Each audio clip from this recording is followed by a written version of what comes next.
chrétiens non pratiquants. Je ne sais pas où c'est écrit, je suis chrétien mais non pratiquant. Tu vas tomber sur sorcier pratiquant. Tu vas tomber sur mystique pratiquant. Tu vas tomber sur féticheur pratiquant. Comme toi, tu ne pratiques pas, eux, ils pratiquent. Tu vas tomber sur eux.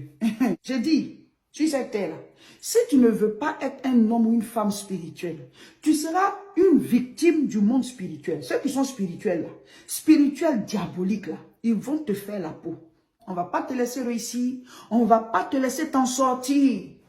Donc, si tu veux réussir, là, il faut te préparer. Quand on dit que celui qui veut la paix, il prépare la guerre en même temps.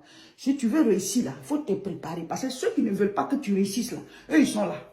Donc, toi, tu penses que tu es béni, oui, oui. Voilà, tu avances comme ça, la vie est simple. Il y a deux côtés, la vie, là. Ce côté que tu vois, puis il y a l'autre. Ton affaire de chrétien, il faut attraper ça bien. Il faut marcher dans le surnaturel. Sinon, tu vas te faire avoir. Les gens ne sont pas simples. Sur cette terre-là, Dieu nous a donné le pouvoir. Mais chaque homme donne son pouvoir à qui il veut. Vous comprenez?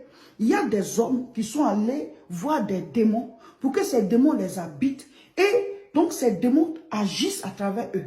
Donc, la manière dont le diable est rentré dans le serpent. Et puis, le serpent a amené Adam et Ève à pécher là. C'est comme ça que certaines personnes laissent leur corps et le diable rentre en eux. Le diable rentre en eux. Et quand tu les as rencontrés, c'est comme tu as rencontré Satan. Quand tu les as rencontrés, c'est comme tu as rencontré le diable. Ça peut être dans ta famille, ça peut être dans ton travail, ça peut être ton voisin, ça peut être dans la vie de tous les jours.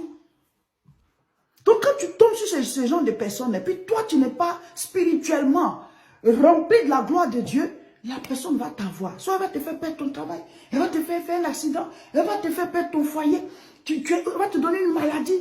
Tu ne comprends pas, mais qu'est-ce que je lui ai fait? On est en guerre. Sur cette terre-là, on est en guerre.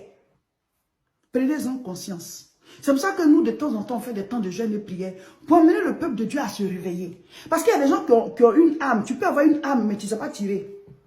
La vie chrétienne, là, le nom de Jésus est le nom au-dessus de tout nom. C'est-à-dire, quel que soit celui qui te poursuit, quelle que soit la puissance de son fétiche, quelle que soit la force de son gris-gris, la Bible dit le nom de Jésus est au-dessus de tout nom. Quel que soit le nom que porte son démon, le nom de Jésus est au-dessus.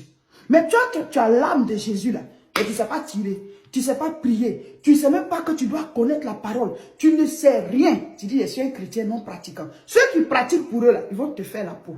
C'est comme ça, on est en guerre. Si tu n'as pas compris ça, tu vas rester, ils vont te dépouiller, tu te promènes vide. C'est comme ça. Parce que Dieu, il est derrière toi. Eux aussi, ils ont le diable derrière eux. Donc, vous vous affrontez. Dieu ne va pas laisser son trône venir faire ton combat. Lui, il est derrière toi. Si tu l'invoques, il agit.